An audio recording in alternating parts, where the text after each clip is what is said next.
25వ వచనం కానీ చూద్దామండి. మీ అపవిత్రత యావత్తు పోవునట్లు మీ అపవిత్రత యావత్తు పోయినట్లు నేను మీ మీద శుద్ధ జలము చల్లుదును. శుద్ధ జలము జల్లుదును. మీ విగ్రహముల వలన మీ విగ్రహముల వలన మీకు కలిగిన అపవిత్రత అంతయు తీసివేసేదను. నూతన హృదయము మీకు ఇచ్చేదను. నూతన స్వభావము మీకు కలుగు చేసేదను. రాతి గుండె మీలో నుండి తీసివేసి మాంసపు గుండెను మీకు మాంసపు ఇచ్చేదను. గుండెను. చాలమ్మా. ఏ గుండెను తీసేసి ఏ గుండె ఇస్తారంట ఆయన? రాతి గుండెను తీసివేసి మాంసపు గుండెను దేవుడు మనకి ఇస్తారంట. అంటే మాంసపు గుండె ఇప్పుడు అంటే రాతి గుండె ఉంది అంతే కదా. దేవుడు ఇస్తానంటే మనకి రాతి గుండె ఉన్నది. ఆ రాతి గుండెను తీసివేయాలంటే మనం ఏం చేయాలి?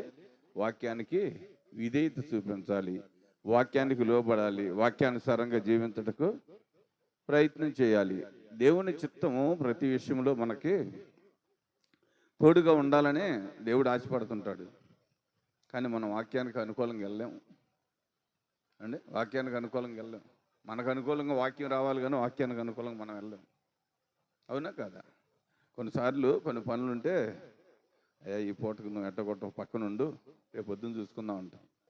ఏమంటే ఏ పని లేకపోతే ఖాళీగా ఉంటే ఏ పూట నీ దగ్గరికి వద్దాం అనుకుంటున్నాను అంటాం. అలా కాదండి.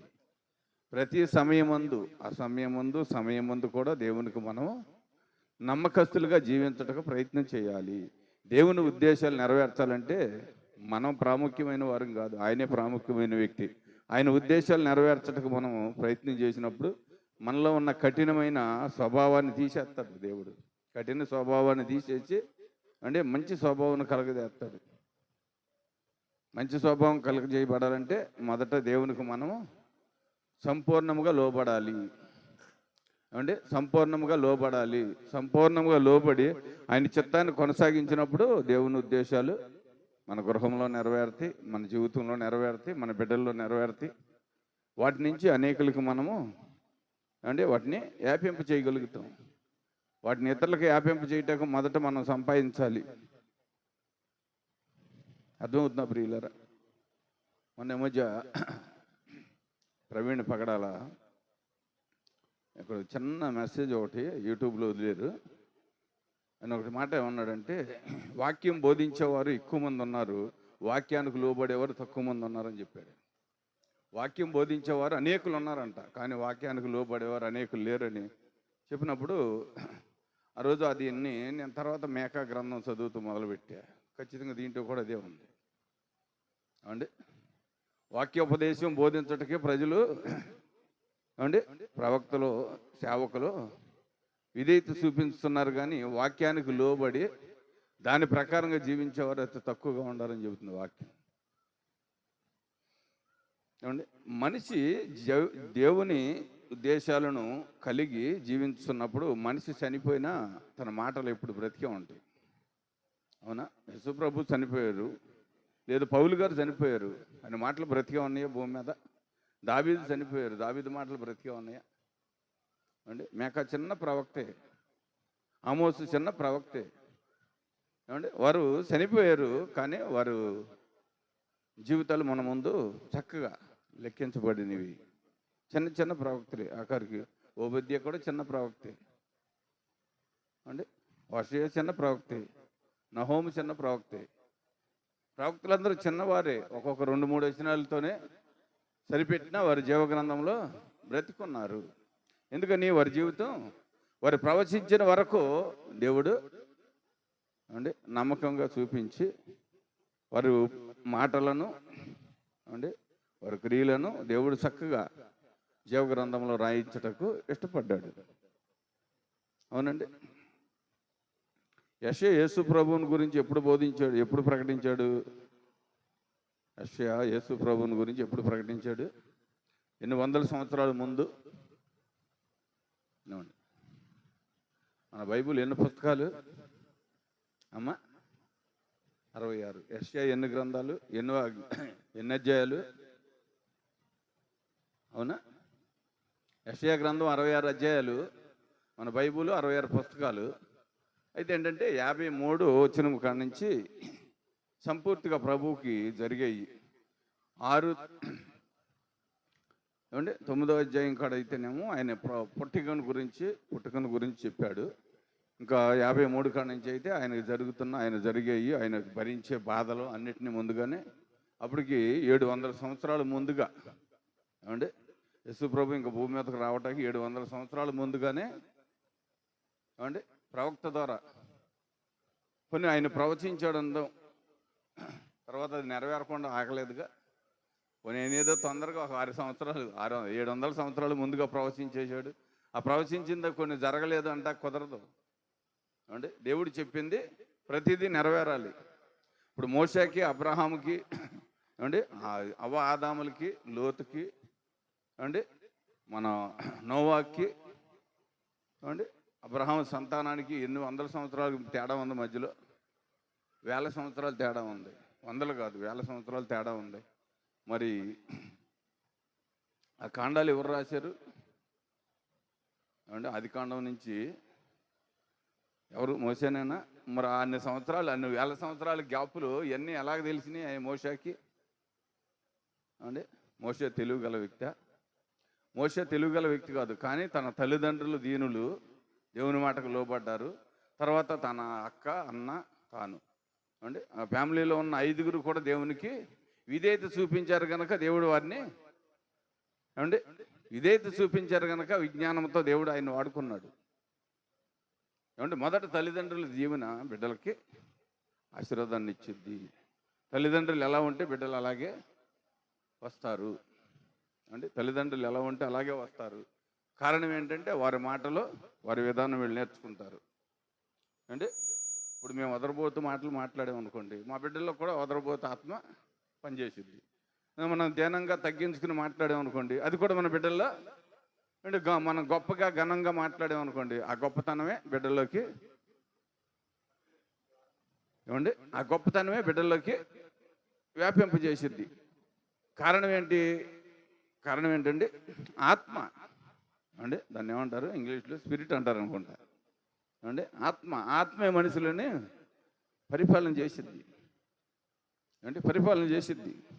అందుకనే జాగ్రత్తగా ఇక్కడ దేవుడు ఏం చెబుతున్నాడు? చదువున్నాను ఇంకొక నా ఆత్మను మీ అందుంచి నా కట్టడలను అనుసరించు వారిని గాను, నా విధులను గైకొని వారు గాను మిమ్మును చేసేదను. మిమ్మల్ని చేసే వినపడుతుందండి. దేవుని వాక్యానికి ఎప్పుడైతే మనం లోబడతామో అప్పుడు ఆయన తయారు చేస్తాడంట. ఏమండి ఎవరు తయారు చేయాలి? ఏమండి చేతనైనంత వరకు తల్లిదండ్రులు తయారు చేయాలి. తల్లిదండ్రుల దగ్గర అది లేకపోతే లోబడితే దేవుడు తయారు చేస్తానంటున్నాడు. అర్థమైందండి? దేవుడు ఏర్పాటును ఎవరో తీసివేయటానికి ఇల్లేదు. దేవుని ఏర్పాటుని ఎవరో తీసివేయటానికి ఇల్లేదు. దేవుని వాక్యానికి, దేవుని ఉద్దేశాలకి, ఏమంటే చిన్న పెద్ద తారతమ్యాలు లేవు. ఉందా? ఆయన ఏమన్నాడు? జ్ఞానులను సిగ్గుపరచడం కొరకు లోకంలో ఉన్న ఎర్రివారిని, అంటే పేదవారిని అవ్వచ్చు, ఎర్రివారిని అవ్వచ్చు, యేసు ప్రభు తెలివి గలవారు, అంటే విద్యావంతులు ఉంటే చేపలు పట్టుకునే వారిని ఎందుకు తీసుకొచ్చాడు? ఆయనకి ఇష్టమై ఉన్నవారు కావాలి, ఇష్టముగా జీవించేవారు కావాలి. ఆ ఇష్ట ప్రకారంగా నడిచే ప్రతి ఒక్క వ్యక్తిని దేవుడు లోపరుచుకుంటాడు. తనంతకు తానే లోపరుచుకుని అంటే నేర్పిస్తాడు. లేకపోతే పేతురు తల్లిదండ్రులు ప్రార్థన చేసి నేర్పించారా? ప్రభువే నేర్పించుకున్నాడు వాళ్ళకి. ఎన్నో మారులు తప్పిపోతున్నప్పుడు కూడా దేవుడు వారిని అంటే సరి చేసుకున్నటకు దేవుడే స్వయంగా సరిచేసి, అంటే ఆయన చనిపోయినాక తిరిగి లెగిసినాక 40 దినాలు వారి కొరకు భూమి మీద కాలం గడిపాడు ప్రభు. అంటే 40 దినాల వరకు భూమి మీద కాలం గడిపారు. 40 దినాల తర్వాత ఆయన పరలోకానికి వెళ్ళాడు. అంటే పరదేశికి వెళ్ళాడు. 40 దినాలు ఈ మధ్య ప్రాంతంలోనే తిరుగుతూ వారిని స్థిరపరచుకుంటూ వారు ఏ స్థలాల్లో ఉన్నారో, ఎక్కడెక్కడ ఏం చేస్తున్నారో వీటన్నిటిని పరిశీలన చేస్తున్నాడు దేవుడు. అర్థమవుతుందండి? ఎందుకని? నేను ముందుగా 3.5 సంవత్సరాలు నాతో ఉన్నారు కదా, మరి విశ్వాసం బలపడిపోయిందిలే, వాళ్ళే ఉంటారనుకున్నాడా? లేదు. మరి సంటి బిడ్డలు తప్పటడుగులు వేస్తున్నారు. వారిని స్థిరపరిచి వారికి ఉపదేశాన్ని పూర్తి చేసి నేర్పించవలసిన విశ్వాసాన్ని నేర్పించి వచ్చే శ్రమల గురించి కూడా వారికి తెలియపరిచి వెళ్ళాడు. ఆయన వచ్చే శ్రమలు ఎలా ఉంటాయో కూడా వాటిని నేర్పించాడు. నేను మీ మధ్య నుంచి వెళ్ళిపోయినాక, నేను మీ నుంచి వెళ్ళిపోయినాక మీకు అనేకమైన శ్రమలో వస్తాయి అని కూడా చెప్పాడు ముందుగానే. చిన్న ఎదరకొచ్చాడు నాన్న. వచ్చిన వాళ్ళు ఎదరకొద్ది, అందుకే ఎదరకొస్తే కోలరగాలు కూడా వచ్చింది. వాటన్నిటినీ నేర్పించటకు దేవుడు ఇష్టపడ్డాడు. ఏమంటే ఇష్టపడి ఇంకొక వచ్చిన చూడన్నా, నేను మీ పితరులకు ఇచ్చిన దేశంలో మీ పితరులకు ఇచ్చిన దేశములో మీరు నివసించెదరు, మీరు నా జనులయ్యుందురు, నేను మీ దేవుడునై ఉందును, మీ సకలమైన అపవిత్రతను పోగొట్టి నేను మిమ్మును రక్షింతును. ఏమండి అపవిత్రతను పోగొట్టి నేను రక్షిస్తాను. నన్ను వెంబడించమంటున్నాడు దేవుడు. మొదట ఆయన ఆజ్ఞలను ఆయన కట్టడంలోను అనుసరించి మనం నడుస్తున్నప్పుడు దేవుడే సాధారణంగా మనం నడిపించుకుంటానంటున్నాడు. మనకి తెలియకపోవచ్చు, ఏమండి మనకు తెలియకపోవచ్చు, కొన్నిసార్లు మనం లేదో అనాలోచనతోనో పరజ్ఞానంతోనో మనం తప్పిపోవచ్చు. కానీ ఆయన విడిచిపెట్టను అంటున్నాడు. ఆయన నేను మిమ్మల్ని నడిపించుకుంటాను అంటున్నాడు. మరి దాన్ని కూడా మనం గమనించాలి కదా. ఏమండి నేను ఎలా ఉన్నాను, నా పరిస్థితి ఎలా ఉన్నది, నేను అనుకూలంగా ఉన్నానా లేదా? ప్రభా ఇది నాకైతే అర్థం కావట్లేదు. నాకున్న ఆర్థిక పరిస్థితులను బట్టు, కుటుంబంలో ఉన్న సమస్యలను బట్టు, లేకపోతే బంధువుల్లో ఉన్న సమస్యలను బట్టు, ఇంకా వేరు వేరు పనులను బట్టు నేను తక్కువైపోతున్నానేమో. దినదినము నన్ను బలపరచమని మనం అడుక్కోవాలి. అండి మనల్ని మనంగా పరీక్షించుకుంటూ ఉండాలి. పరీక్షించుకుంటూ వెళ్తున్నప్పుడే అండి నేను బాగానే ఉన్నాను అని ఎప్పుడు మనం అనుకుంటే అప్పుడే మనం పడిపోయినట్టు. అంటే ఈ వాక్యం చాలాసార్లు నా మీద తిరుగుబాటు కూడా చేసింది. అంటే నేను నిలబడి ఉన్నాను అనుకున్నవాడు పడిపోకుండా ఉంటే బాగుండని వాక్యం బోధించిన కడలు నాకు తిరుగుబాట్లు వచ్చినాయి. అంటే మేము వేరేనా స్టాండర్డ్గా ఉండేది మేము కాదని తిరుగుబాటు చేసిన వాళ్ళు కూడా ఉన్నారు నా మీద. ఏమండి నేను కరెక్ట్గా ఉన్నానని చెప్పడానికి మన ఇష్టం కాదు. మనం ఎప్పుడైతే ఆ సొంటి పిల్ల స్వభావం, దేన స్వభావంతో బ్రతుకుతున్నామో అప్పుడే ఆయనకు మనం అనుకూలంగా ఉంటాము. అది మొదట మనం నేర్చుకోవాల్సింది. ఇంకొక వచ్చిన చూడమ్మా, మీకు కరువు రానియక ధాన్యమునకు ఆజ్ఞ ఇచ్చి అభివృద్ధి పరుతును. అన్య జనులలో కరువును గూర్చిన నింద మీరిక నొందకునుదురని చెట్ల ఫలములను భూమి పంటను నేను విస్తరింపజేసేదను. అప్పుడు మీరు మీ దుష్ప్రవర్తనను మీరు చేసిన దుష్క్రియలను మనసునకు తెచ్చుకొని మీ దోషములను బట్టి ఏ క్రియలను బట్టి మిమ్మల్ని మీరే అసహించుకోండి. ఎప్పుడు మనం సరిగ్గా దేవునిలోకి వెళ్ళినప్పుడు మనం ఎక్కడెక్కడ దేవునికి విరోధమైన పనులు చేసామనేది అప్పుడు గుర్తొస్తుందంట. సరిగ్గా లోతులోకి వెళ్ళిపోయి మనల్ని మనం బాగా తవ్వుకున్నప్పుడు ఏమేం చేసామో అప్పుడు గుర్తొచ్చిద్దంట. అప్పుడు ఫ్రాన్సిస్ ఉన్నాడు, మారు మనసు ఉంటుంది, పైన పెదవులతో ఒప్పుకుంటున్నాడు, ఆ పశ్చాత్తాపం రావట్లేదు అండి. ఎన్నిసార్లు ఒప్పుకున్నా విడుదల రావట్లేదంటే ఏమంటే వారం రోజులకే వచ్చేది, అంటే వారం రోజులకే మారు మనసు వచ్చేది. మన యేసుప్రభు 40 రోజులు ఎందుకు ప్రార్థన చేశాడు అంటే వారం రోజులకు 3 రోజులకు వచ్చేది నిలవదంట. పశ్చాత్తాపం బుక్ చదివారా? దాంట్లో ఉంది. ఉన్నే కొద్దిగా మనసును ఆక్రందన కలిగించిన మారు మనసు కొద్ది దినాల్లో మనల్ని చెల్లిపోద్దంట. అంటే అది పై రూపానికే పనికొచ్చిద్దంట, కానీ అంతరంగంలో భావాలను మొత్తం తీసి కడిగి మనిషిని శుద్ధి చేయలేదంట. ఆయన చూపిస్తున్నాం పడుతుందా, ఇదిగో ఎలా ఉంటుంది, ఇది ఈ రకంగా ఉంటుంది, ఎలా చేయగలిగితేనే కూర్చో, లేకపోతే లేదని ముందే చెప్పాను నేను. వినపడుతుందండి. 40 రోజులు పట్టవచ్చు, 50 రోజులు పట్టవచ్చు, 60 రోజులు పట్టవచ్చు, కానీ పరిపూర్ణంగా నువ్వు కడగబడే వరకు నువ్వు బయటకు వస్తా, కిందకు వస్తాకి వీల్లేదని చెప్పి కూర్చోబెట్టాను. దానికి ఇష్టపడ్డాడు.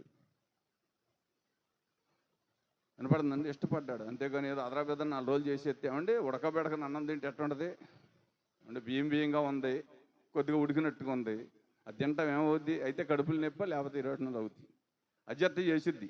దానివల్ల ప్రమాదమే. అవునా కాదా? ప్రమాదం కాదా? అందుకనే సంపూర్తిగా ఏదైనా కడగబడే వరకు మనిషి కొనసాగాలి. కష్టం అవ్వచ్చు. ఇంకో ఫైనల్ మాట కూడా చెప్పా, ప్రభువా నేను ఇష్టమయ్యి ఉంటే నన్ను రక్షించి, లేకపోతే భూమి మీద నేను తీసేయి, ఇక ఇంతకు మించి నువ్వు ప్రార్థన చేయవసరం లేదు. అదే లాస్ట్ ప్రార్థన అని కూడా చెప్పా. ఏమంటే పనికిరానప్పుడు ఉండి ప్రయోజనం ఏముంది? ఎవరికి ఉపయోగపడినప్పుడు ఆ వ్యక్తి బ్రతికుండటం వల్ల ఎవరికన్నా ప్రయోజనమా? నేను పరిచయం చేస్తున్నాను, ఆయన రోడ్లోనే తిరిగితే దానివల్ల ఏమైనా ప్రయోజనం ఉందా? ఏమండి దేవుడు మెచ్చుకుంటాడా? అంటే అదే ఒక నిర్ణయం. అందుకే ఇక్కడ ఏమంటున్నాడు, ఇంకొక వచనం చూడమ్మా, మీ నిమిత్తము నిమిత్తము నేను ఇలాగున చేయుట నేను లేదని ఎలాగ చేయుటకైనను తెలుసుకొనుడి. తెలుసుకొనుడి. ఇదే ప్రభువైన ఇదే యెహోవా ప్రభువు వాక్కు. యెహోవా వాక్కు. ఇశ్రాయేలీయులారా, మీ ఇశ్రాయేలీయులారా, ప్రవర్తనను మీ గూర్చి ప్రవర్తనను గూర్చి చిన్నబోయి సిగ్గుపడుడి. సిగ్గుపడు. వినపడుతుందండి? మీ ప్రవర్తన ఎలాగుందో జాగ్రత్తగా చూసుకుని చిన్నబోయి సిగ్గుపడండి, సరి చేసుకోండి. అంతేగాని మేము బాగా ఉన్నామండి, మేము బాగానే బతుకుతున్నాం అని అనుకోవద్దు.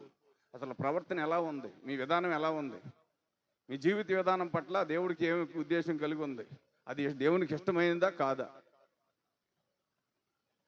అంటే దేవునికి అనుకూలమైందా కాదా పరిశీలన చెయ్యాలి. పరిశీలన చేయకుండా మనము అంటే ఏం చేసినా ప్రయోజనం ఉండదు. దేవుని చిత్తమును మొదట గ్రహించాలి. దేవుని ఆత్మను నీవు దుఃఖపెట్టకూడదు. దేవుని చిత్తానుసారముగా జీవించుటకు ఇష్టపడాలి. అంటే ఇష్టపడితే దేవుడు మనల్ని సరిచేస్తాడు. ఇంకొక వచ్చిన చూడండి. మీ దోషము వలన మీకు కలిగిన అపవిత్రతను మీ దోషము వలన మీకు కలిగిన అపవిత్రతను నేను తీసివేసి మీ పట్టణములో మిమ్మును చేయువాడును పాడైపోయిన స్థలములను మరలా కట్టబడును. మార్గస్థుల దృష్టికి పాడుగాను నిర్జనముగాను అగుపడిన భూమి సేద్యము చేయబడద్ది. ఇది ఎందుకు పనికిరాదండి, ఇది నిషేధించబడిన భూమి అండి. అంటే దీనివల్ల ప్రయోజనం లేదండి అని మనుషులందరూ తోసివేసి తృణీకరించిన దాన్ని దేవుడు సేద్యం చేస్తానంటున్నాడు. ఏమంటే మనుషులు మనల్ని దూషించవచ్చు, తోసివేయచ్చు, చెప్పాడు కదా యేసు ప్రభు. లోకము నన్ను ముందుగానే ద్వేషించింది, మిమ్మల్ని కూడా ద్వేషించింది. నన్ను ఎలాగ హింసలు పెట్టారో మిమ్మల్ని కూడా అలాగే హింస పెడతారు. అంటే వీటిని సహించండి అని ముందే చెప్పాడు యేసు ప్రభు వారు. అంటే యేసు ప్రభు వారు చెప్పింది ఏది భూమి మీద జరగకుండా ఆగిపోలే. ప్రతిదీ జరిగింది, జరుగుద్ది కూడా. అంటే జరిగింది, జరుగుద్ది కూడా. అదవుతుందా? దేనిని ఎవరు ఆపలేం, జరిగేదాన్ని ఎవరు ఆపలేం.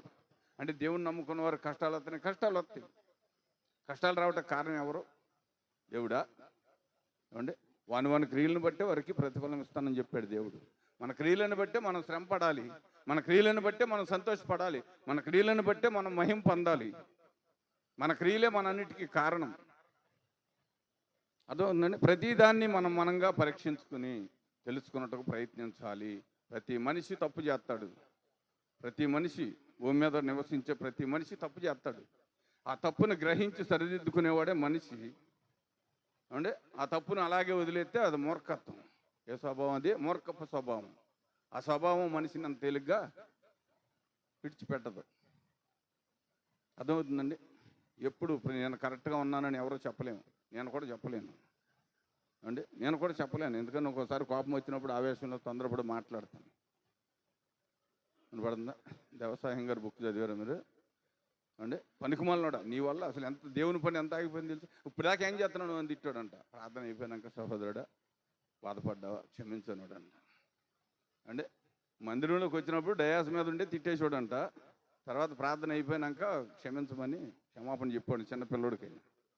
ఎందుకంటే దేవుని సమయాన్ని అన్నడో వ్యర్థం చేయకూడదు. ఆ సమయాన్ని పోగొట్టుకొని జీవుని పోగొట్టుకోవద్దు అని చెప్పి మళ్ళీ చక్కగా వాళ్ళకి తెలియపరిచేవాళ్ళంట. వినపడుతుందండి? అంటే వాళ్ళ మీద ద్వేషం కాదు, ఆ సమయాన్ని ఎవరో ఖర్చు వ్యర్థంగా పోనీయకూడదు, దేవుని సమయం వ్యర్థం అయిపోకూడదు. అదే ఆయన ఉద్దేశం అండి.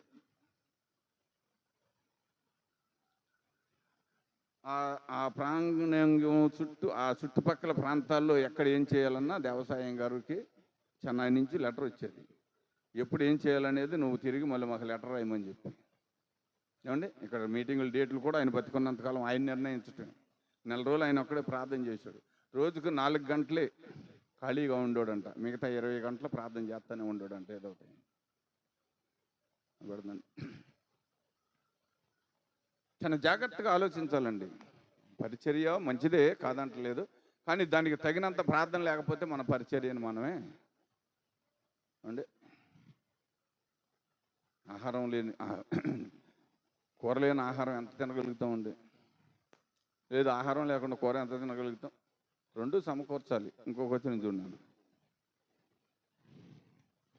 పాడైన భూమి ఏదైనా వనము వలె ఏదేను మూలమైనే ఆయననియు పాడుగాను పాడుగాను నిర్జనముగానున్న ఈ పట్టణములు నివాసులతో నిండి ప్రాకారము గలవాయననియు జనులు చెప్పుకొందురు. వినపడుతుందండి?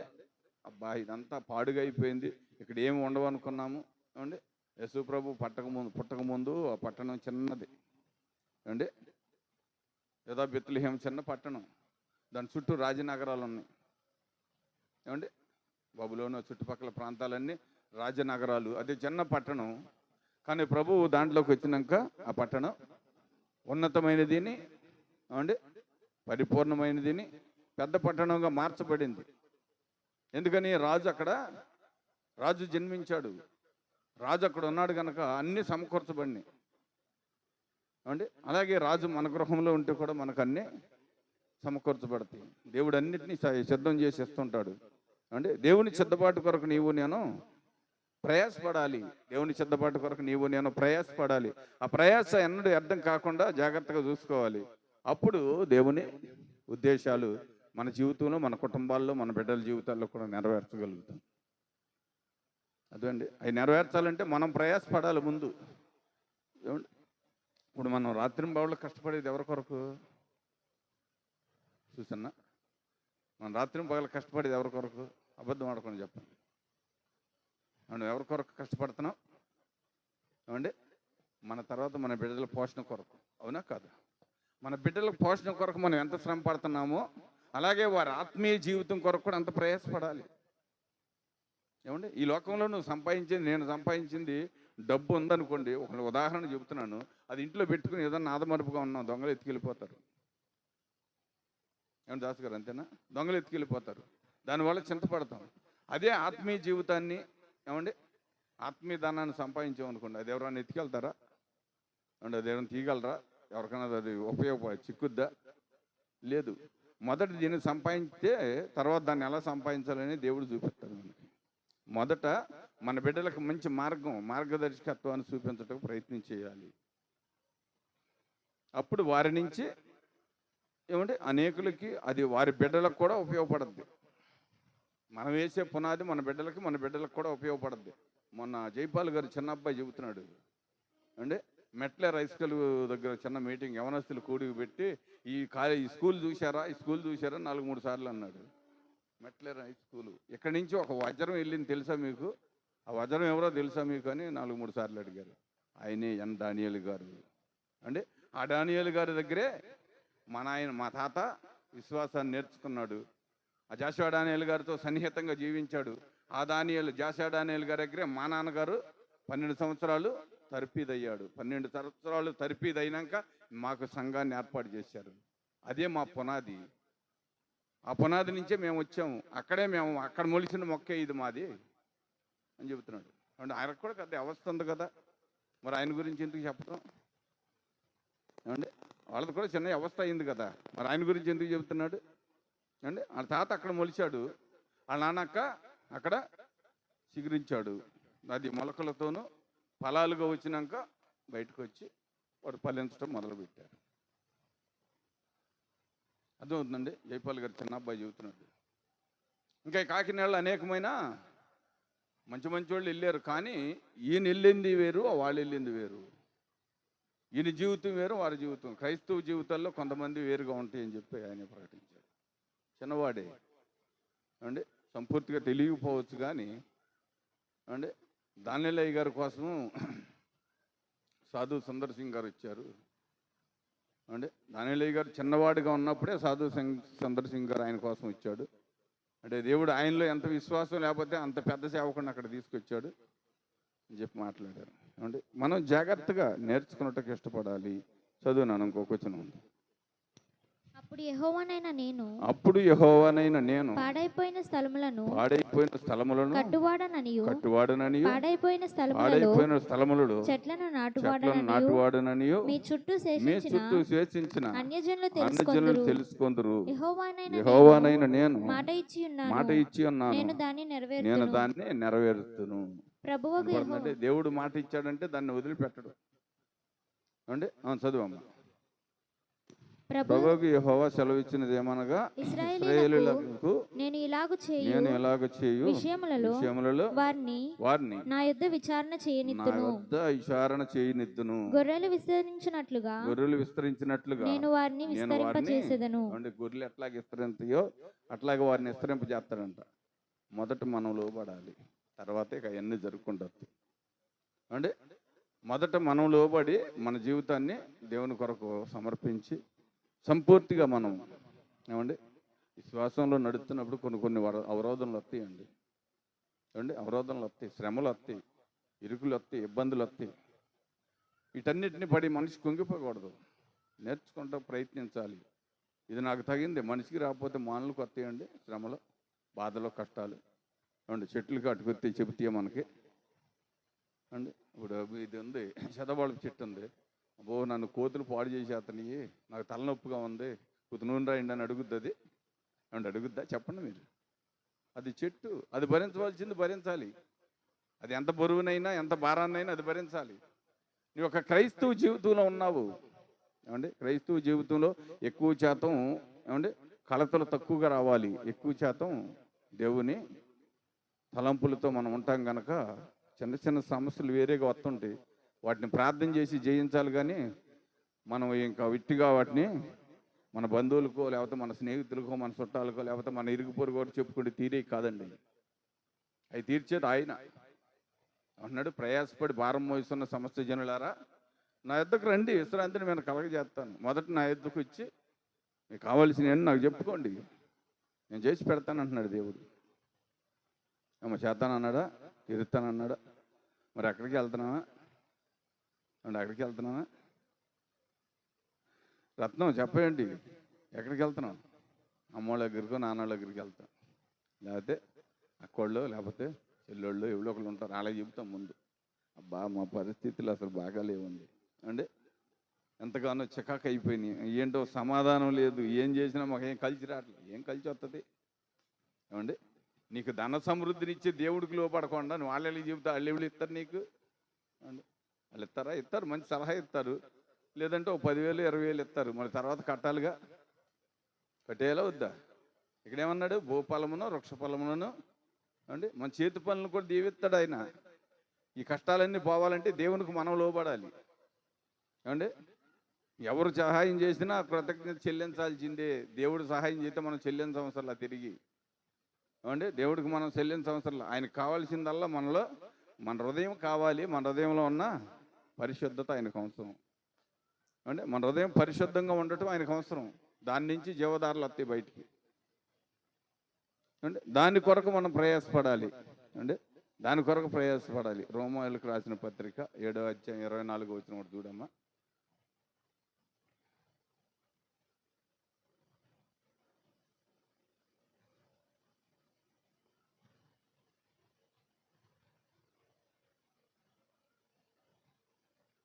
అయ్యో నేనెంత దౌర్భాగ్యుడను, ఇట్టి మరణమునకు లోనగు శరీరము నుండి నన్నెవడు విడిపించును? మన ప్రభు అయిన యేసుక్రీస్తు ద్వారా దేవునికి కృతజ్ఞతాస్తుతులు చెల్లించుచున్నాను. ఏమన్నాడు పౌలు? ఏమంటున్నాడు? అయ్యో నేనెంత దౌర్భాగ్యుడను, ఇట్టి మరణముకు లోనగు శరీరము నుండి నన్నెవడు విడిపించును? మన ప్రభు అయిన యేసుక్రీస్తు ద్వారా దేవునికి కృతజ్ఞతాస్తుతులు చెల్లించుచున్నాను. కాగా మనసు విషయంలో నేను దైవ నియమమునకు శరీర విషయంలో పాప నియమమునకు దాసుడినై ఉన్నాను. వినపడుతుందండి? మరి పౌలే అట్టుండి మనం ఎట్టుంటాము ఏమండి? పౌలే అలా ఉన్నారండి, మనం ఎలా ఉన్నాము ఏమండి? పౌలు మంచి వ్యక్తిగా మారాడా, లేకపోతే ఒక 10 రోజులు ప్రార్థన చేసి మారాడా ఏమండి? మంచి వ్యక్తిగా ఉండి మారాడా, 10 రోజులు ప్రార్థన చేసి మార్పు వచ్చింది ఆయనలో ఏమండి? ఆయన ఒక కసి కలిగి ఉన్నాడు ఏంటండి? ఆయన తలంచిందే నెరవేర్చాలని ఒక మంచి ఉద్దేశం కలిగిన వ్యక్తి. ఏది తలంచిన ధర్మశాస్త్రానికి లోనై ఉన్నాడు కనుక దాని ప్రకారంగానే ఉండాలి. ఈ క్రీస్తు ఎవరో మధ్యలో అని చెప్పి కసితో క్రైస్తవుని చంపటానికి వెళ్తున్నాడు. ఇక నేను భూమి మీద ఏ ప్రజలను పంపించినా, ఎంత గొప్ప ప్రవక్తలను పంపించినా అతను ఎవరి మాట వినడు గనక ఇక నేనే దిగాలి రంగంలో అని ప్రభు వారికి ఎందుకు వచ్చారు అండి. నేను దిగితేనే రంగంలోకి ఉపయోగకరంగా ఉంటుందని ప్రభు దిగొచ్చారు. దిగొచ్చి అండి ఆయన ఎక్కడ ఉంచుకోవాలో అక్కడ ఉంచుకుని వంగగొట్టి లోకము చూడకుండా పాపపు నేత్రాలు పర్లు కట్టేసినాయి ఆయనకి. ఇక మళ్ళీ తిరిగి లోకం చూచుటకు అవకాశం లేకుండా పాప పర్లో అడ్డం కట్టేసింది. నేత్రాలతో చూడలేకపోతున్నాడు, ప్రభు కాంతిని చూడలేకపోతున్నాడు. ఏమండి అక్కడ జరుగుతున్న సన్నివేశాన్ని చూడలేక అంటే అంధుడైపోయాడు, అంధత్వంలోకి వెళ్ళిపోయాడు. అయ్యో ప్రభువా నీవెవడివి ఏమంటున్నాడు, అయ్యో ప్రభువా నీవెవడివి, అహం తగ్గిందా, నేల మీద పడి కళ్ళు మూసుకుపోయిన అహం తగ్గిందండి అండి. తను కలిగి ఉన్న అహంభావం అలా ఉంది. కానీ ప్రభువుకి అతని మీద ఉన్న దృష్టి ఏంటంటే, ఇతను పట్టుదల గల వ్యక్తి కనుక ఎక్కడైనా ఒకే రకంగా బ్రతుకుతాడు, ఇతను కావాలి, ఇతను నేను వాడుకుంటే నాకు ఉపయోగపడతాడని ప్రభు అతన్ని ఉంచుకున్నాడు. ఏమంటే ఆయన వైపుకి డైవర్ట్ చేసుకున్నాడు. ఏమంటే ఇటు నుంచి అటు వెళ్ళినాక కూడా అదే కసితో పని చేయటం మొదలుపెట్టాడు. ఇక్కడేమో చంపటం మొదలుపెట్టాడు, అక్కడ దెబ్బలు తినడం మొదలుపెట్టాడు. అంటే ఇక్కడేమో శిక్ష విధించడం నేర్చుకున్నాడు, అక్కడ శిక్షను అనుభవించడం నేర్చుకున్నాడు. అంటే శిక్షించడం సులువే కానీ శిక్షను అనుభవించడం కష్టం కదా. అవునండి, శిక్షించడం అంటే మనకు అది నొప్పి తెలవదు కాబట్టి కఠినంగా శిక్షించవచ్చు, కానీ శిక్షను అనుభవించడం అంటే కష్టమైపోద్ది. కానీ పౌలు దాన్ని కూడా అంగీకరించాడు. ఏమంటే దాన్ని అంగీకరించాడు, లోబడ్డాడు, తెలుసుకున్నాడు తన జీవితంలో ఇంతకు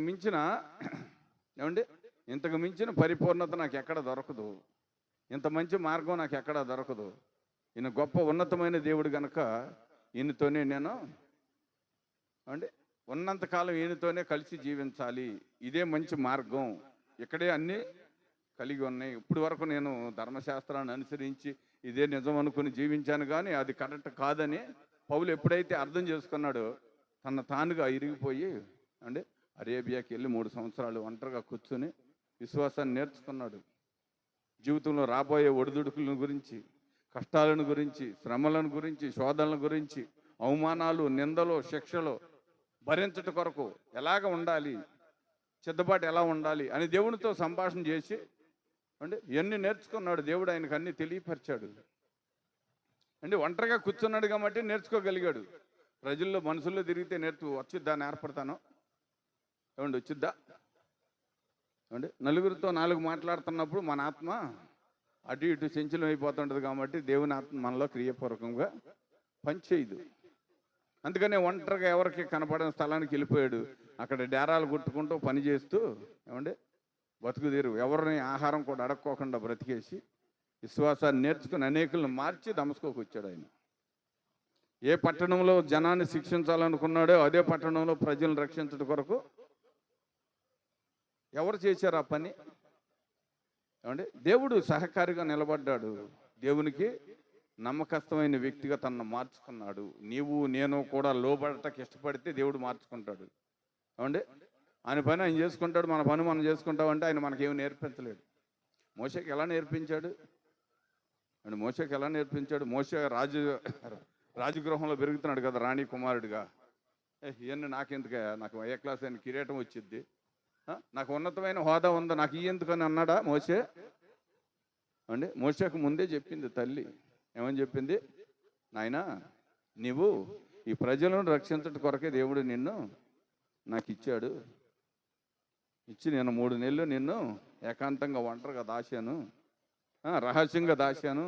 ఇప్పుడు నువ్వు రాజగృహంలో ఉన్నావు, ఒకవేళ ఈ కిరీటం ధరించుటకు నేను అర్హత కలిగి ఉంటాను అనుకుంటామేమో, జాగ్రత్త. నీ ప్రజల కొరకు దేవుడు నిన్ను నియమించుకున్నాడు కనుక నీవి ప్రజల కొరకు చేయవలసిన పనిని దాటి ఒక్క అడుగు ముందుకేసినా నీ తల ఒకలైపోద్దని చెప్పింది తల్లి, చెప్పించేసింది. ఏమండి మనం చెప్పిస్తామా అంటే మనం చెప్పిస్తాకి ఇష్టపడతామా? తల్లి చెప్పించేసింది. ఎందుకని ఆయన చేయవలసిన ప్రణాళిక వేరు, ఏమంటే ఆయన నెరవేర్చవలసింది ఒకటి వేరే పని. ఈయన ఇక్కడ సౌఖ్యంగా జీవించాలనుకుని ఒకళ్ళు గర్విష్ఠుడు అయిపోతాడేమో ముందుగానే తెలియపరిచింది తల్లి. మన బిడ్డలకు కూడా మనం నేర్పించాల్సింది అదేనండి.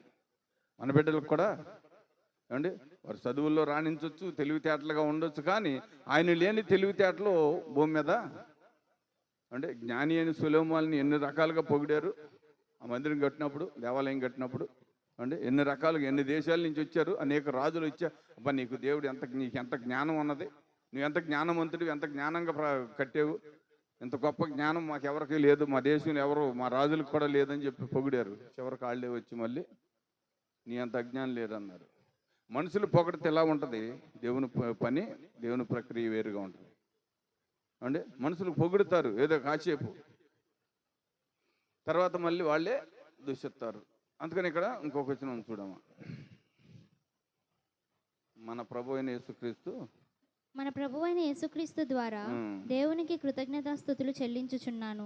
కాగా మనసు విషయంలో నేను దైవ నియమమునకును శరీర విషయంలో పాప నియమమునకును దాసుడనై ఉన్నాను. వినపడుతుందండి. దేవుని యందు మనము ఎప్పుడైతే అంటే లోబడి ఉంటామో దేవుడు మనకు నేర్పించవలసిన అన్నింటినీ ఒక్కొక్క దాన్ని నేర్పించటకు ఇష్టపడతాడు. దేవుని పట్ల కలిగి ఉన్న ప్రణాళికలను సంపూర్తిగా నెరవేర్చటకు ఇష్టపడాలి. పౌలు తన జీవితంలో ఉన్న కొద్ది కాలము అండి ఇంకొక మాట ఉంటుంది, మొదటి తిమోతి పత్రిక అండి 1వ అధ్యాయం 15వ వచనంలో కూడా ఒక మాట అంటాడు.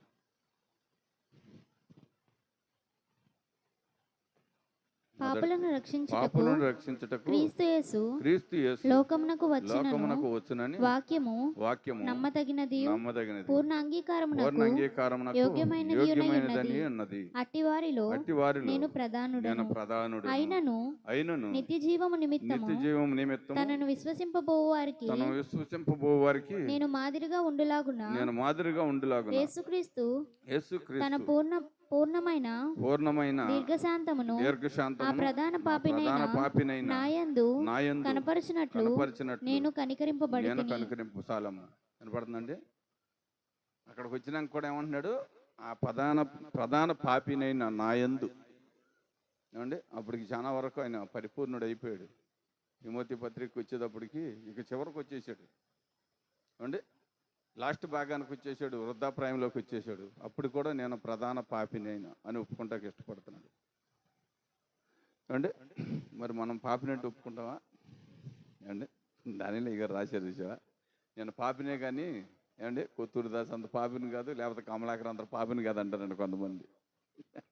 అంటే నీ పాపినే కానీ వాళ్ళంత పాపిని కాదు ప్రభు అంటారంట. ఇంక యేసు ప్రభు ప్రేమించేది ఎవరిని ఏమండి? సంపూర్తిగా చెడిపోయిన వారిని. అవునా? ఆ బావి దగ్గర ఎవరిని ప్రేమించాడు ఏమండి? బావి దగ్గర ఎవరిని ప్రేమించారు? ఆ స్త్రీ మంచిదమ్మా, చిన్న పాప అంటే తక్కువ పాపం చేసిందా? మరి ఎవరినే ప్రేమించాడు దేవుడు. అందుకే ఆయన చెబుతాడు, నేను పాపులను రక్షించటకే ఈ భూలోకంలోకి వచ్చాను, నీతిమంతులు నాకు అవసరం లేదయ్యా, నీతిమంతులు అనుకునేవారు నాకు అవసరం లేదని చెప్పాడు దేవుడు. ఇక్కడ కూడా పౌలు అంటున్నాడు, ఆ ప్రధాన పాపినైన నా కొరకే. అంటే ప్రధాన పాపినైన నా కొరకే అంటే ఆయనే ప్రధాన పాపినంటే ఇంక మనం ఆయన బట్టి లెక్కేసుకుంటే ఇంకెక్కడ అడుక్కిళ్ళిపోతాం మనం. అంటే ఆయనే ప్రధాన అంటే ఇక మనం ఎక్కడున్నాము, ఇంకెక్కడ ఉన్నాము. ఏమండి ఆయన మామూలుగా ఉన్నప్పుడు కూడా క్రైస్తవుని హింసించి చంపాడే కానీ ధర్మశాస్త్రాన్ని తొలగిపోలా, ధర్మశాస్త్ర ప్రకారంగా నడుస్తున్నాడు. అప్పుడు ఆ కాలంలో ధర్మశాస్త్రం అలా నడిపించేది. ఏమండి అప్పుడు కూడా ధర్మశాస్త్రాన్ని అనుసరించి జీవించాడు. ఇక్కడ క్రీస్తులోకి వచ్చి క్రీస్తుని తెలుసుకున్నాక, క్రీస్తు దేవుని కుమారుడని అతను గుర్తించి క్రీస్తుకు లోబడినాక కూడా ఈ ప్రకారంగా నడవటానికి అటు నుంచి శ్రమలను అనుభవించుకుంటూ వచ్చాడు. ఏమండి ఆ ఒత్తిడిలన్నింటినీ తట్టుకుంటూ వచ్చాడు. అంటే మన చిన్న మాట అంటే చిన్న మనసులు అయిపోతాయి మనకి. అంటే ఏదన్నా కొంచెం గట్టి మాట మాట్లాడితే చిన్న మనసులు అయిపోతాయి. ఎవరి కొరకండి ఇవన్నీ? ఏమండి ఎవరి కొరకు చేసే పనులు? ఏమండి ఎవరన్నా పోషించబడటక? ఏమండి ఎవరన్నా పోషించటక? ఇది మన ఆత్మరక్షణ.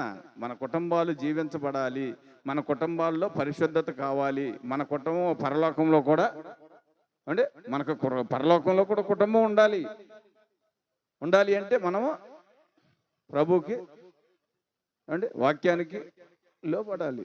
వాక్యానికి లోబడి జీవిస్తేనే మనం అక్కడ కుటుంబంగా ఏర్పాటు అవుతాం. లేకపోతే ఎవరిదెవరు వాళ్ళది. ఏమండి ఒకసారి ప్రకటన గ్రంథం 20వ అధ్యాయము 10వ వచనం కాడి నుంచి చూడమ్మా. నేను ముగించేస్తాను.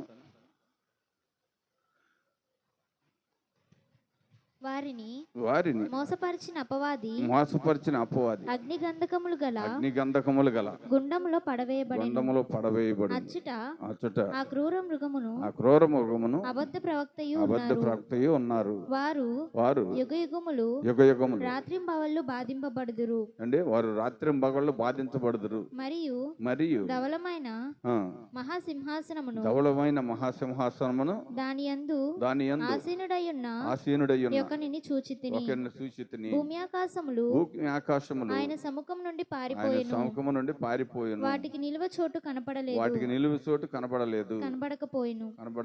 మరియు గొప్పవారేమి కొద్దివారేమి మృతులైన వారందరూ ఆ సింహాసనమును ఎదుట నిలువబడి ఉండుట చూచితిని. అప్పుడు గ్రంథములు విప్పబడెను. మరియు జీవగ్రంథమును వినపడుతుందండి. మరియు జీవగ్రంథమును వేరొక గ్రంథమును విప్పబడును. ఆ గ్రంథముల యందు రాయబడి ఉన్న వాటిని బట్టి తమ క్రియల చొప్పున మృతులు తీర్పు అంటే చనిపోయినాక కూడా తీర్పు ఉంది. వినపడుతుందండి. ఏ గ్రంథంలో రాయబడ్డాం? ఇప్పుడు ఏ గుంపులో ఉంటాం మనం? ఏ గుంపుకి చెందిన వారివి? అర్థమవుతుందండి. ఏ గుంపుకి చెందిన వారివి? అప్పుడప్పుడు మనం అనుకుంటుంటాం ఏమండి, దావీదని విశ్వాస ఒక ఆయన చచ్చిపోయి అబ్రహాం అనే సేవకుడు ఉన్న స్థలానికి వెళ్ళాడంట. అదేంటయ్యా నువ్వు ఇక్కడ సేవ చేసావు కదా భూలోకంలో, నువ్వేంటి ఈ స్థలంలోకి వచ్చావు అని అడిగాడంట. మరి పిచ్చోడా, నేనే కదా మన బిషప్ గారు కూడా ఇక్కడే ఉన్నాడు. ఏమండి, నేనే కదా మన బిషప్ గారు కూడా ఇక్కడే ఉన్నాడు. ఏదో ఆ లోకంలో చెప్పాము, చెప్పడం వేరు. వినపడుతుందా? చెప్పటం వేరు, ఈ రాజ్యాన్ని సంపాదించటం వేరు. ఏమండి, అక్కడ ఏదో చెప్పేసాం కానీ ఇక్కడికి వచ్చేటప్పటికి ఈ స్థలమే మాకు సిద్ధం చేయబడి ఉంది. అంటే సంఘం అంతా ఇక్కడికే వస్తుంది కానీ అడిగారంట. మనందరూ అక్కడికే వస్తారు. బిషప్ గారు అక్కడ ఉన్నప్పుడు ఎక్కడికి వస్తారు? ఏమండి, చాలా జాగ్రత్త ప్రియులారా. దేవుని వాక్యం మన జీవితంలో నెరవేర్చటకు మనం ప్రయత్నించకపోతే మన గ్రంథాలు ఎప్పబడినప్పుడు మనం తేలిపోతాం. చదువు నాన్న చిన్నమ్మ, ఎక్కడి వరకు చదివే? 13 వచ్చిన. సముద్రము తనలో ఉన్న మృతులను అప్పగించెను. మరణము పాతాళలోకములో వాటి వశమునున్న మృతులను అప్పగించెను. వారిలో ప్రతివాడు తన క్రియల చొప్పున తీర్పు పొందెను. మరణమును మృతుల లోకమును అగ్నిగుండంలో పడవేయబడెను. వినపడుతుందండి అండి? వినపడుతుందా? సముద్రం తెచ్చిందంట, ప్రభా ఇదిగో నాలో ఎంతమంది పడి చనిపోయారు, ఇదిగోండి తీసుకోండి అని చెప్పి లెక్క తెచ్చి ఇచ్చింది. అంటే భూలోకం అంటే కింద లోకాలు కూడా వచ్చి ఇక నాలో కూడా ఎంతమంది ఉన్నారు లిస్టు.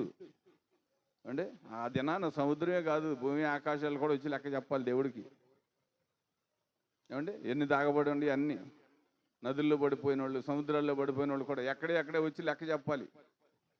వాటిలో పరలోకానికి వెళ్ళేయన్నా నరకానికి వెళ్ళేయన్నా ఇక్కడ రాయబడిపోయింది. ఎవరు ఎక్కడికి వెళ్తారనేది, అంటే ఎవరెవరు ఎక్కడికి వెళ్తారనేది ఇక్కడ రాయబడింది. మరి మనం ఏ గుంపులో ఉంటాం, ఎక్కడికి వెళ్తాము? ఏమండి, ఏ గుంపులో ఉంటాము, ఎక్కడికి వెళ్తాము? దేవుని నామానికి మనం ఎంతవరకు నమ్మకస్తుగా ఉన్నాము?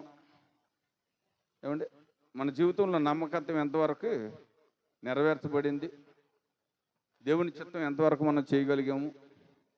ఒకసారి ఏబు గ్రంథంలో చిన్న మాట ఉంటుంది చూడమ్మా. 36:10 ఒక మాట ఉంటుంది. తర్వాత ఇక్కడికి వద్దాం. ఉపదేశము వినుటకై వారి చెవిని తెరవజేయును. పాపము విడిచి రండని ఆజ్ఞ వారు ఆలకించి ఆయనను సేవించిన ఎడల తమ దినములను క్షేమముగాను తమ సంవత్సరములను సుఖముగాను వెళ్ళబుచ్చెదరు. సంవత్సరములను వారు ఆలకింపని వారి ఎడల వాళ్ళ కంపెనీ ఎడల వారు బాణముల చేత వారి బాణముల చేత కూలి నశించెదరు. కూలి నశించెదరు, జ్ఞానము లేక చనిపోయేదరు. జ్ఞానము లేక చనిపోయిదురు. అయినను అయినను లోపల లోపల హృదయపూర్వకమైన భక్తి లేని హృదయపూర్వకమైన వారు భక్తి లేని వారు క్రోధం నుంచుకొందురు. క్రోధము నుంచుకుందరు. ఆయన వారిని బంధించినప్పుడు ఆయన వాటిని బంధించినప్పుడు వారు మొర్రపెట్టరు. వారు వినపడుతుందండి, దేవుడు బంధించినప్పుడు కూడా మొరపెట్టరంట. క్రోధం అలాగే ఉండిపోద్ది. ఏమండి, అందుకనే బైబిల్ ఏముంది, అసూయ ద్వేషము ఎముకలు కుళ్ళు అంటది, మనుషులను కృంగదీసేసి. ఇది వ్యాధి కాదు, అసూయ ఒక వ్యాధిగా మారిపోయి శరీరంలో ఉన్న ఎముకలను కూడా తినేద్దంటది అంటే ఎముకలను తినేసిద్దంట. అర్థమవుతుందా ప్రియులారా? చాలా జాగ్రత్తగా మనం పరిశీలన చేయాలి వాక్యాన్ని. అంటే దేవుని వాక్యం కొరకు మనం ఎంత ఎదురు చూసి దాన్ని ఆశించి దాని కొరకు ప్రయత్నం చేస్తాము. వాక్యానికి లోపడాలండి. ఒక దేవుని పరిచర్య చేసే వ్యక్తుల్లో ఏమంటే పరిచర్య చేయాలి. ఆ కుటుంబంలో కానీ ఆ బిడ్డల్లో కానీ వారిలో కానీ ఎక్కడ క్రోధం ఉంచుకోకూడదు. కోపం ఉంటే మాట్లాడాలి, మాట్లాడి దాన్ని తెలియపరిచి ఎల్లడిపరిచినాక దాని విషయమే క్షమాపణ చెప్పి సరి చేసుకుంటే ఆ గృహానికి ఎప్పుడు ఆశీర్వాదం ఉంటుంది. అవతల వ్యక్తిలో కూడా పరిపూర్ణ ప్రేమ వచ్చింది. ఎందుకనంటే నా సహోదరుడు కానీ నా సహోదరి కానీ నన్ను శిక్షించినను నాలో ఉన్న లోపాన్ని చూపించడం కొరకే ఇలా చేశారు కనుక నేను కూడా సరి చేసుకోవాలనే మంచి మనసు వచ్చింది. అవతల వ్యక్తిలో కూడా విడుదల వచ్చింది, యువతలు మనకి పరిపూర్ణ హృదయం వచ్చింది. అర్థమవుతుందండి? క్రోధంలో ఆనందించుకున్నాం అనుకోండి, దానివల్ల ఏమవుతుంది? ఏమండి, చిన్న గడ్డ వేసిందండి, చెడు గడ్డ, దాని కడుపులోనే ఉంచుకున్నాం. ఏం చేద్ది? పెరిగి పెరిగి పెద్దదయ్యి ప్రాణానికి హాని కలిగించింది, ప్రాణాపాయంలోకి తీసుకెళ్ళిపోద్ది. అదే దాన్ని మొక్కగా చిన్నగా ఉన్నప్పుడే తీసేసామనుకోండి, అది మన శరీరానికి హానికరంగా ఉండదు. అందుకని క్రోధం ఎప్పుడు మన మనిషి జీవితంలో ఉండకూడదు. కోపం ఉండొచ్చు, కోపపడు కానీ పాపం చేయొద్దని యేసుప్రభు చెప్పాడు కదా. కోపం ఉండొచ్చు. ఒక వ్యక్తి తప్పు చేస్తున్నప్పుడు గట్టిగా మందలించి సరిచేసి అంటే తర్వాత మళ్ళీ క్షమాపణ చెప్పి దిద్దుకొని మనిషిని రాబట్టుకున్నట్టు ప్రయత్నం చేయాలి. అంటే క్రోధం పెట్టుకుని మనం ఏం చేస్తాం? క్రోధం మనలో ఉంటే మనమే పోతాం, అవునా కదా? అంటే వ్యాధి మనకుంటే మనం పోతాం, అవునా? పక్కన పోతారా? మొన్న చెప్పాను కదా నేను. అంటే ఇద్దరు వ్యక్తులు, ఇద్దరిది ఒకే పేరు అంటే ఒక ఆయన తలకాయ నొప్పి కానీ టెస్ట్ చేయించుకున్నాడంట, ఒక ఆయన ఏమో క్యాన్సర్ ఉందని టెస్ట్ చేయించుకున్నాడు. క్యాన్సర్ అయిందేమో తలకాయ నొప్పి ఆయనకి వెళ్ళింది, తలకాయ నొప్పి అయింది క్యాన్సర్ ఆయనకి వచ్చింది టెస్ట్లో. అంటే క్యాన్సర్ అయిన తలకాయ నొప్పే కదని హ్యాపీగా బతికేస్తున్నాడు. ఈ తలకాయ నొప్పి అయిన నాకు క్యాన్సర్ ఉందని చెప్పి తీసి చచ్చిపోయాడు అంట. అర్థమవుతుందండి? ఈయన క్యాన్సర్ లేదు, ఈయనకి ఇప్పుడు క్యాన్సర్ అయిన క్యాన్సర్ లేదు. ఎందుకని టెస్ట్లో తలనొప్పే వచ్చింది, తగ్గిపోద్దని చెప్పాడు డాక్టర్. నమ్మికతో బతుకుతున్నాడు. ఇతను నీకు క్యాన్సర్ అయ్యా, తలనొప్పికి ఏం క్యాన్సర్ అని చెప్పాడు. అరే నాకు క్యాన్సర్ వచ్చిందా, నాకు క్యాన్సర్ వచ్చిందా, నా క్యాన్సర్ గీక్కుంటున్నాడు. హృదయంలో వేదన ప్రారంభమైంది. ఆ వేదన చెడించిపోయి అండి. నేను అందుకే చెబుతా, రానక్కి నాకు షుగర్ అంటది, నేను అది ఒప్పుకుంటాకి ఇష్టపడను. ఏమండి, నాకు ఇది ఉందంటే నేను ఒప్పుకోనండి, ఇష్టపడినాం. ఎందుకని ఎప్పుడైనా భూమిని ఇడిచి వెళ్ళిపోతాం మనం. కానీ ఉన్నంతకాలం సంతోషంగా ఉన్నాం అనుకోండి, మన సంవత్సరాలు పెరుగుతుంటాయి, మన ఆయుష్ దినాలు పెరుగుతాయి. సంతోషంగా గడుపుతుంటే ఆయుష్ దినాలు పెరుగుతాయి. శరీరంలో సత్తా చనిపోదు అండి, శరీరంలో సత్తా చనిపోదు. నాకు ఈ బలహీనత ఉందని ఎప్పుడైతే మనిషి నీరసించిపోతాడో ఆ నీరసం కొంగ తీసేసిద్ది. ఏదంటే అయ్యి నీకు అది ఉందగా నువ్వెందుకు దాని జోలికి వెళ్ళావు, అయ్యి నీకు ఇది ఉందగా నువ్వెందుకు దాని దగ్గరికి వచ్చావు అండి. అదే మన ముందు మాట్లాడినటువంటిది మన కళ్ళ ముందు, అది భయపడిపోతాం. భయపడిపోతే కృంగిపోద్ది, మన మనసు కృంగిపోద్ది అంటే, మన శరీరం కృంగిపోద్ది, మన ఆత్మీయ జీవితం కృంగిపోద్ది, బలహీనం అయిపోతాం. ఆ బలహీనతే మనల్ని కొద్ది కొద్దిగా దిగజారి చేసి మరణానికి అప్పగించేసింది. ఆ జీవము గల దేవుడు ఉన్నాడు అంటే సర్వరోగాలకు ముందు ఆయన చూసుకుంటాడు అని ఎప్పుడైతే ఆయన మీద భారం పడేసి నువ్వు తిరిగేస్తున్నావో అంటే, ఎలాంటి బలహీనతను కూడా లెక్క చేయకుండా నా కుమారుడు నా కుమార్తె నా పనిలో ఇంత ముమ్మరంగా ఉన్నారు కనుక వారు ఇంకా కొద్ది కాలం భూమి మీద ఉంటే నా పని కొనసాగుద్దని చెప్పి దేవుడే వారిని ఏర్పాటు చేసుకుని ఉంచుకుంటాడు, అవునా కదా? ఏమండి, మంచిగా పనిచేసే వ్యక్తిని ఏం చేస్తాడు యజమానుడు అండి?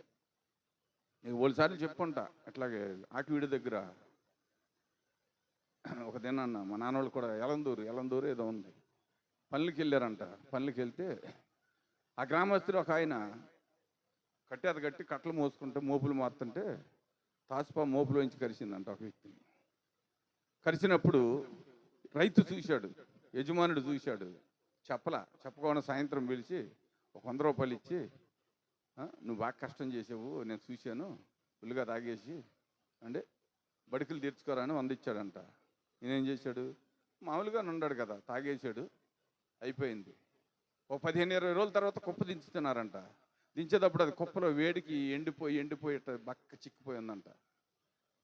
అంటే బక్క చిక్కిపోయి ఉంటే కుప్ప దింపి కాలు ఇది పని ఉంటుంది కదా, అది తీసేటప్పుడు దాని మీద పడుకుని ఉంటే ఇదేరా ఒకప్పుడు ఎండు గరిచింది అన్నాడంట. అక్కడికక్కడ ఎరగదీసి చచ్చిపోయాడు. ఏమంటే 20 రోజుల వరకు అది తన దృష్టిలో ఏమీ తెలియదు, అతనికి ఏం జరిగిందో తెలియదు.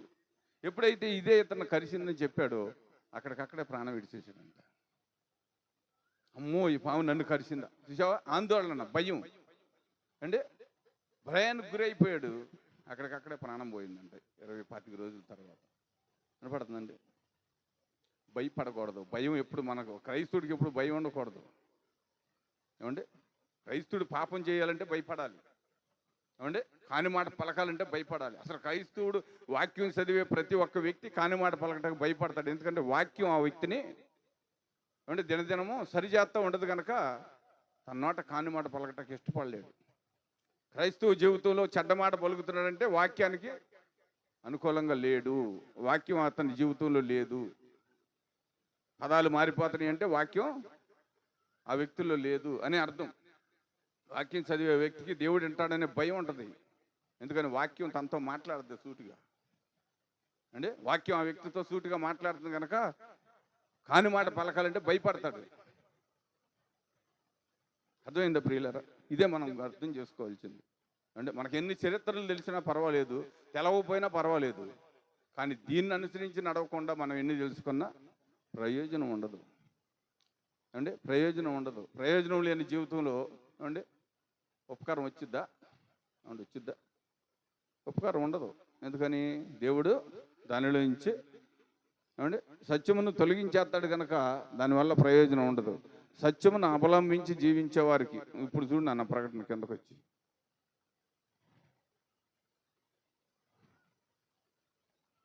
14 చదివా? ఈ అగ్నిగుండము రెండవ మరణము. ఎవని పేరైనను జీవగ్రంథమందు వ్రాయబడినట్టు కనబడని ఎడల వాడు అగ్నిగుండంలో పడవేయబడిను. పడుతుందండి. అది క్రైస్తవ జీవితం. అంటే జీవగ్రంథంలో ఎక్కని ప్రతి క్రైస్తవుడు అగ్నిగుండంలోకి వెళ్తాడంట. మరి జీవగ్రంథంలో రాయబడాలంటే ఎలా ఉండాలి? ఎలా ఉండాలి? నేను కమలాకరు బాబాయ్ని ఎక్కడ పంపించా కాదండి, ఎక్కడ ఎలా ఉండాలి అర్థం చేసుకోండి మీరే. అంటే వాక్యం జాగ్రత్తగా మనం వింటున్నాము, చదువుతున్నాము. వాక్యం చదవటం కంటే వాక్యాన్ని అర్థం చేసుకుంటాం చాలా ప్రాముఖ్యత. వాక్యాన్ని అర్థం చేసుకుని మన ప్రవర్తన ఎలా ఉంది, మన మాట తీరు ఎలా ఉంది, మన ఉద్దేశాలు ఎలా ఉన్నాయి, మన క్రైస్తవ జీవితంలో వ్యత్యాసం ఏంటి, ఎదటి వారికి మనకున్న వ్యత్యాసం ఏంటి అనేది మనం పరిశీలన చేసుకోవాలండి. అంటే మనం పరిశీలన చేసుకోవాలి. అప్పుడే మనము ఉన్నతమైన ఉద్దేశాల్లోకి వెళ్తాం. మన జాన్ తాగి వచ్చాడు, ఫుల్గా తాగేసి వచ్చి, నేను ఇంకేముంది, సరే నువ్వు మా కుటుంబాల్లో నువ్వు అక్కడే మంచివాడిగా ఉన్నావు కాబట్టి నీ మాట వింటాను, మరి మీటింగ్లు పెడితే నాకు సాక్ష్యం ఇస్తావా 10 నిమిషాలు అన్నమాట. నేను చెప్పా, ఈ 20 రోజులు ప్రార్థన చెయ్యి అంటే 20 రోజులు ప్రార్థన చేయి, అప్పుడు అది నా వల్ల కాదన్నాడు. నా వల్ల కానప్పుడు నీకు ఆ స్థానంలో నీకు చోటు ఎలా వచ్చిద్దని చెప్పాను నేను. అండి అంతేగాని ఏదో వచ్చేసాడు గవ్వ చెప్పేస్తాడు మా పిల్లడు మారిపోతాడు అనుకుంటే అది అసంభవం అండి. తనకు ఆ సమయం ఇచ్చట వల్ల ఉన్న ప్రజల్లో అసంతృప్తి వచ్చింది. ఎదరుండి ఇన్నిస్తున్న ప్రజల్లోకి అసంతృప్తి వచ్చింది. వీళ్ళు కూడా ఇలాంటి వాళ్ళని కూడా ఎక్కిచ్చే స్థాయికి వచ్చేసారంటే వీళ్ళు దిగజారిపోయారండి. అంటే అతను మన బిడ్డ అవ్వచ్చు, కానీ దేవుని బిడ్డ కాదుగా. దేవుని బిడ్డ కానప్పుడు మన బిడ్డ అయితే ప్రయోజనం ఏముంది? దేవుని బిడ్డ అయితే మన బిడ్డ అయినా ఎవరైనా దానికి అర్హులు. ప్రతి ఒక్క దానికి అర్హత ఉండాలండి. అర్హత లేకుండా మనం ఏం చేసినా అది నిష్ప్రయోజనం అవుద్ది. ఆయనకు తెలుసు, అన్నీ తెలుసు. ఆయన మరి ఇంటర్మీడియట్ చదివాడు, అన్నీ తెలుసు, చెప్పగలడు. కానీ అసలు లేదు. దానివల్ల ప్రయోజనం ఉంది? మనకంటే ఎక్కువగా అన్నిటిని విడమర్చి చెప్పగలిగే శక్తి ఏమండి, ధైర్యము, చదువు, జ్ఞానం ఉంది. కానీ భక్తి లేదు, విశ్వాసం లేదు, భయం లేదు. భయం లేని భక్తి ఎందుకు మనకు వచ్చిందండి? అందుకని జాగ్రత్తగా ఆలోచించండి. మన దేవుడు ఇచ్చిన ప్రతి ఒక్క దానిని మనం ఎంతో చేజార్చుకున్నటకు ఇష్టపడకూడదు. దేవుని చిత్తం ఏంటనేది తెలుసుకుని దాని ప్రకారం చేయాలి. ఎదటి వారిని చూసి మనం భక్తి చేయొద్దండి. ఎదటి వారిని చూసి మనం భక్తి చేసే ప్రయోజనం మనకు అవసరం లేదు. ఎవరిని పోల్చుకో అవసరం లేదు. నేను ఎలా ఉన్నాను, దేవుడు ఏం చెబుతున్నాడు, దేవుని ఉద్దేశాలు ఏంటి అంటే మన మనుషుల మీద ఆధారపడి బతకాల్సిన పని లేదండి. జీవము గల దేవుడు మనకున్నాడు అంటే ఆయన మనకు రెక్కలు సరిగ్గా ఉండాలి, మన ఆరోగ్యం బలంగా ఉండాలి అంటే మన అవయవాలన్నీ దృఢంగా ఉండాలి. అదే మన జీవన పథకం. అవునా? వాటి మీద ఆధారపడి బతికేవాళ్ళం మనం.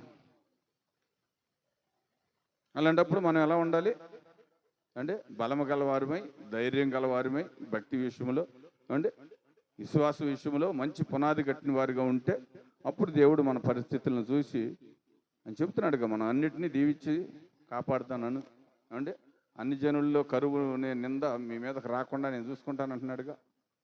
అంటే కరువు వచ్చిందండి, మా కరువు వచ్చిందండి అని చెప్పే మాట రాకుండా నేను చూసుకుంటాను అంటున్నాడు దేవుడు. మనం ఆయన కాదని పక్కకి వెళ్ళిపోతే మనమే బోళ్ళన్నిటికి దొరికేస్తాం, బలహీనతలకు దొరికేస్తాం, వ్యాధిగులకు దొరికేస్తాం. అంటే పరిస్థితులు అనుకూలంగా లేక, కుటుంబంలో సమాధానం లేక ఎన్నో రకాలుగా చెకాక అయిపోతుంటాం. అంటే అప్పుడు మనము దేవుని మీద మనకు ప్రేమ కలగలేదు, అంత ప్రేమ రాదు, ఇసుకుదల వచ్చింది. ఏంటి ఆయనకి ఇంత నమ్మకంగా ఉండాలని మనం ప్రయత్నం చేసినా మనకు దేవుడు ఏం చేయలేదని నిరుత్సాహం మనల్ని కృంగదీసేసి అంటే ఆదాంలో చేసింది కదా, నిరుత్సాహపరిచిందా లేదా? ఏమండి, అన్ని రోజులు ఏదైనా వనంలో చక్క ప్రశాంతంగా తిరుగుతున్న వ్యక్తుల మధ్యకి వచ్చామంది, ఈ వృక్షఫలం చూసావా అంది. చూశాను, ఇది తినొద్దని చెప్పలేదా అని చెప్పాడు. మరి అది తింటే మీరు దేవతలు అయిపోతారని తినొద్దన్నాడు. అనేటప్పటికి ఆమెలో కూడా ఏమొచ్చింది అంటే అల్ప విశ్వాసం వచ్చేసింది. నిజమే గోమస్తం, అన్నీ తినమని తిని ఒక్కదాన్ని ఎందుకు తినొద్దన్నాడు, తినచొద్దామని తినేసింది. తర్వాత వారిద్దరు కుమారుల్లో ఒక కుమారుడిని రేగొట్టింది. ఏమని, ఇదిగో నీ తమ్ముడైన ఏబేలు అర్పణ అయితే దేవుడు తీసుకున్నాడు, నీ అర్పణ తీసుకోలేదు. చూసావా ఎంత స్వార్థపరుడో దేవుడు అంటే, అతనే మంచిది ఇచ్చాడా, నువ్వు మంచిది ఇలేదా అని అక్కడ కయ్యోన్ని రేపింది. తన ఏబేలు మీద పగ తీర్చుకుంది. అక్కడ ఆయన్ని దేశదిమ్మరణ చేసేసింది. అంటే రేపింది ఆయన్ని దేశదిమ్మరణ చేసేసింది. అలా ఒక్కొక్క విషయంలో ఒక్కొక్క వ్యక్తిని అలాగా అంటే దేవుడికి దూరం చేసేసి వారిని కష్టాలు పాలు చేసింది. ఆయన దేశదిమ్మరగా చేసి అంటే కయ్యోను సంతానాన్ని ఎంత బేపత్తం చేశాడు సైతాను, దేవుని ఉగ్రతకు పంపించి. అంటే మనం చూస్తున్నాం, చరిత్రలో చదువుతున్నాం, తెలుస్తుంది. కానీ వాటిని మనం అనుసరించలేకపోతున్నాం. అనుసరించడానికి ప్రయత్నం చేద్దాం. మన కొరకు కాదు, మన బిడ్డల కొరకు, వారి బిడ్డల కొరకైనా మనము లోబడాలి. ప్రార్థన చేద్దాం. ఒక 2 నిమిషాలు అందరూ మౌనంగా లేకుండా నోరిప్పి ప్రార్థన చేద్దాం. ప్రభు, మా ఏ గ్రంథంలో మా పేర్లు ఎక్కించబడినవి, ఏ గ్రంథానికి తగిన వ్యక్తులుగా ఉన్నాం మేము, ప్రార్థన